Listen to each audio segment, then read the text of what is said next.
بسم الله الرحمن الرحيم. طه ما أنزلنا عليك القرآن لتشقى إلا تذكرة لمن يخشى تنزيلا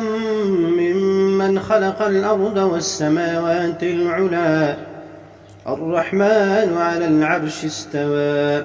له ما في السماوات وما في الأرض وما بينهما وما تحت الثرى وإن تجهر بالقول فإنه يعلم السر وأخفى الله لا إله إلا هو له الأسماء الحسنى. وهل أتاك حديث موسى إذ رأى نارا فقال لأهلهم كثوا إني آنست نارا لعلي آتيكم منها بقبس أو أجد على النار هدى فلما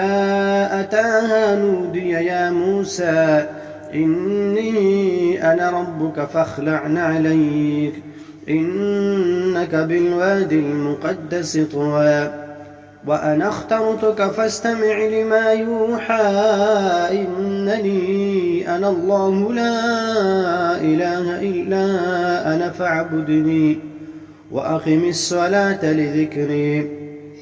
إن الساعة آتية أكاد أخفيها لتجزى كل نفس بما تسعى فلا يصدنك عنها من لا يؤمن بها واتبع هواه فتردى وما تلك بيمينك يا موسى قال هي عصاي